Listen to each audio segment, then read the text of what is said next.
Russia is once again striking Ukraine in the deepest cold. -15 and millions of people are without light and heat. Ukraine responds by striking Russian military facilities and infrastructure. In the Russian city of Oryol, explosions and a fire at a thermal power plant. The fire is visible from the highway. The Belgorod region is preparing for a mass evacuation. Authorities admit the situation is on the brink. Ukraine strikes a drone factory in Taganrog. Production has been halted. Ammunition depots, air defense systems, and the newest radar stations in temporarily occupied territories have been destroyed. Kupiansk is once again under Ukrainian control. A flag has been raised over the city council, and in the Mediterranean Sea, Americans seize a Russian tanker. On board, 1.5 tons of gold, contraband, and equipment for drones. Moscow remains silent. These are not just news. This is a new escalation. Ukraine once again greets the morning without light, without heat, without electricity, -15 degrees, and all you hear is not the hum of cars but the wail of sirens. Drones fly over cities, behind them, missiles. Their target is not the army, their target is substations, distribution hubs, boiler houses, water pumping stations, everything on which survival in winter depends. Russia is once again striking critical infrastructure, and not somewhere deep in the rear. Strikes are recorded across the entire country. They are aiming where frost turns any loss of heat into a deadly threat. This is stated directly by Ukraine's permanent representative to the United Nations, Andriy Melnik. He says Russia deliberately waited for the cold, waited until temperatures in Ukrainian cities dropped below 15 degrees. Exactly at that moment, the strike, one of the most powerful since the beginning of winter. According to him, Moscow is not merely attacking, it is doing so with a calculation for maximum effect. Not military, but humanitarian. This is not war. This is cold used as a weapon. The Oreshnik missile, one of those launched at Ukrainian territory, becomes a symbol of a new phase. A phase unfolding against the backdrop of peace talks. The United States condemns. Europe publishes new data, and this data is shocking. The Bloomberg agency cites a classified European report. In the past year alone, about 2,400 Ukrainian civilians were killed by Russian strikes. More than 12,000 were wounded. This is almost 1/3 more than the year before. And the most alarming part? The increase coincides with the intensification of peace initiatives. Every time Donald Trump makes another attempt to launch negotiations, Russia strikes. And strikes civilians, as if these attacks are not an obstacle to talks, but a response to them. The same point was made by the United States Deputy Ambassador to the United Nations, Temi Bruce. She issued a sharp statement, calling the attacks an insult to Trump's peace efforts. I quote, "We are close to a deal, closer than ever before, and at this very moment, Russia attacks. This is a dangerous, inexplicable escalation, and it undermines everything the international community is doing for peace. But behind the diplomatic wording lie very concrete consequences. Millions of Ukrainians are left without heating, without communication, without basic access to water and medicine. This is not an abstract conflict. This is a winter in which people are dying." On Russian television at the same time, a different narrative is heard. "We have already wiped Kiev off the face of the earth twice," says one of the main voices of propaganda. Applause follows in the studio. Off camera, darkened neighborhoods, frozen stairwells, lines for hot tea near generators.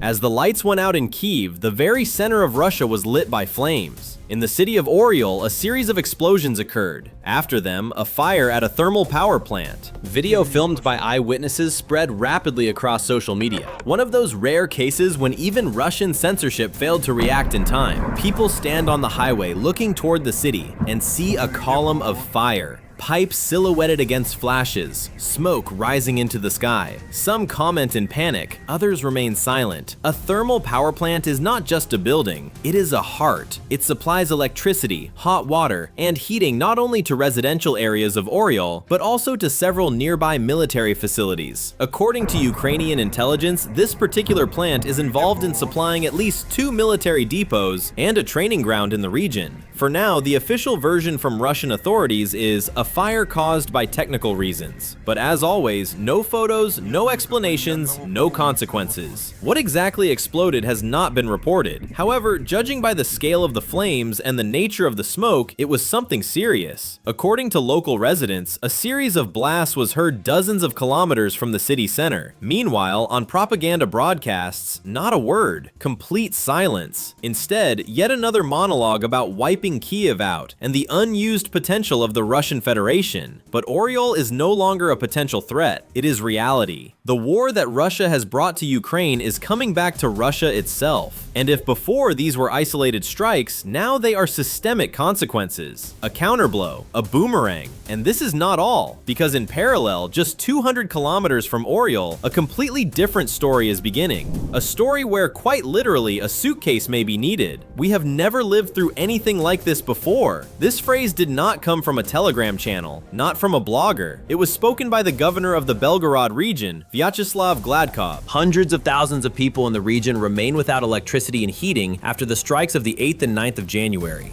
Transformers, power grids, and heating pipelines were damaged. Some districts are completely without power, and now the authorities are officially saying, prepare to relocate.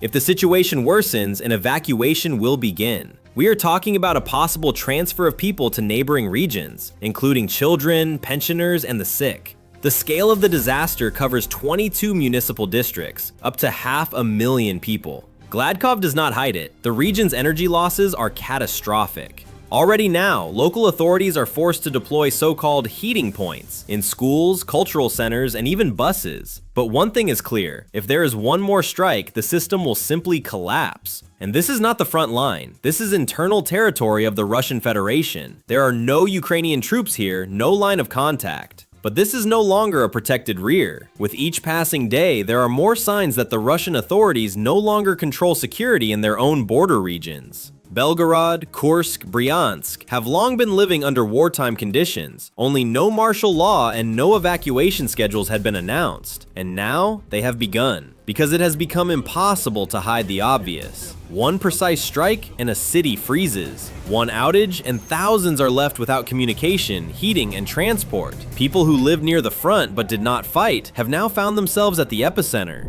Taganrog, Rostov region, Russian Federation, the Atlanta Aero plant. This is where combat drones are produced, which then fly to Ukrainian cities. Now, they are no longer produced. Ukrainian Special Operations Forces, together with the naval forces, deliver a precision strike on the facility. First, loud blasts, then a series of explosions. The plant is on fire. There was one objective: to completely stop the assembly of strike and reconnaissance drones. And judging by everything, the task has been accomplished. Atlanta Aero is not just a workshop. It is a full production cycle, from design to testing. Here they manufactured Molniya drones, components for Orions, and other equipment used by Russian occupation forces. Now, every destroyed airframe means dozens of drones that will not fly, will not explode, will not kill. The Security Service of Ukraine, in an official statement, emphasizes the strike was not accidental. The Atlanta Aero plant plays a key role in providing the aerial component of Russian operations in eastern Ukraine.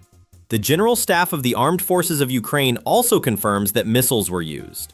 Judging by the composition of the operation, it was most likely the Neptune system.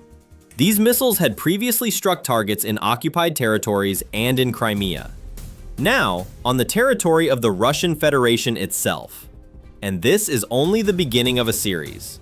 Because on the same day, other targets were also hit.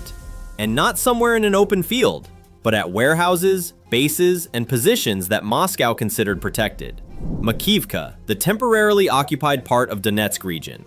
Here, a massive ammunition depot is blown into the air. The detonation is heard within a radius of dozens of kilometers. But the main point is not even the warehouse. The main point is that on the same day, entire elements of the air defense of the Russian Federation were destroyed. According to official data from the General Staff of Ukraine, the Tor M2 surface-to-air missile system, the Tunguska anti-aircraft missile and gun system, as well as the P-182 Prima radar station were hit. Special attention is focused precisely on the radar. This station is the newest development of Russia. It was presented at the Army 2019 Forum in Kupiansk.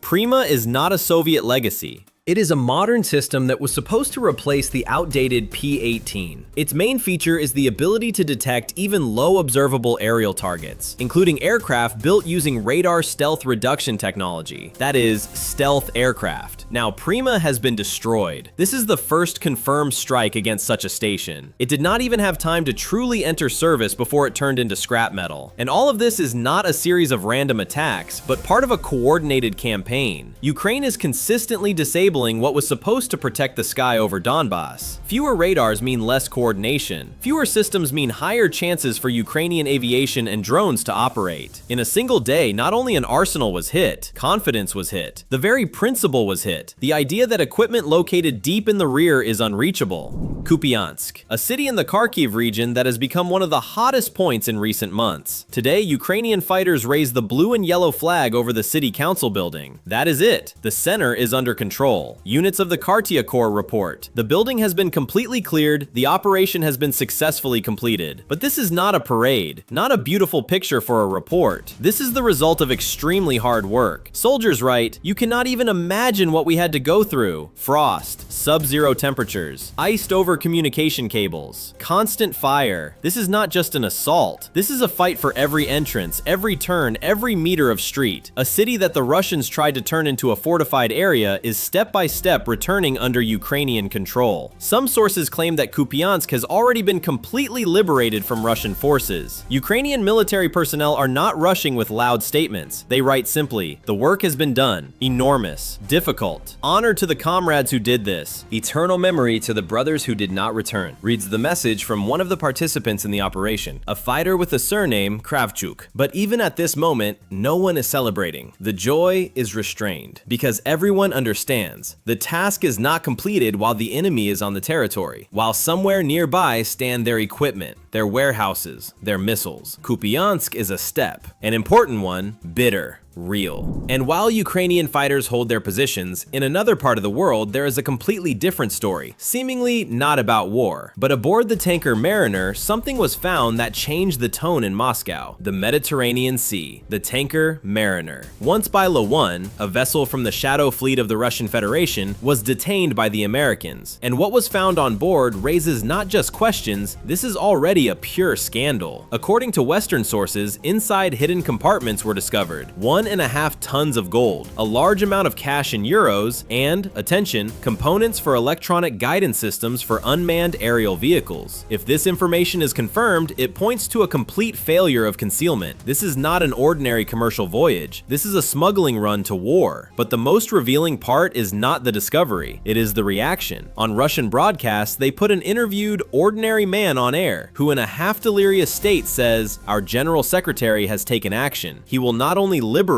but will also make them apologize." Z-bloggers and propagandists look confused. One of them says that Russia has now been put into an apology position, using a tone as if this were not a state, but a person who got beaten behind some garages. Some even say it outright. There has never been such a disgrace in the history of the Russian Federation. Not under the Soviet Union, not under Yeltsin, not under Putin. A tanker carrying gold, drone components, and cash is not just a diplomatic embarrassment. It is a symbol of how Russia is trying to wage war, not only on the ground, but also in the shadows, through schemes, evasions, and hidden logistics. And all of this is now happening in full view of the world. The vessel has been seized. Russia is silent. The United States is examining the cargo. Meanwhile, Ukraine continues to strike. Factories, warehouses, radar systems. And against this backdrop, Moscow's officials still speak of a lack of desire for escalation. But behind their backs are a burning Oryol, an evacuating Belgorod, a battered Taganrog, and the detained Mariner. That is the kind of week it has been. Russia attacks, but now it is being hit back. And judging by everything, it is being hit harder than it is used to.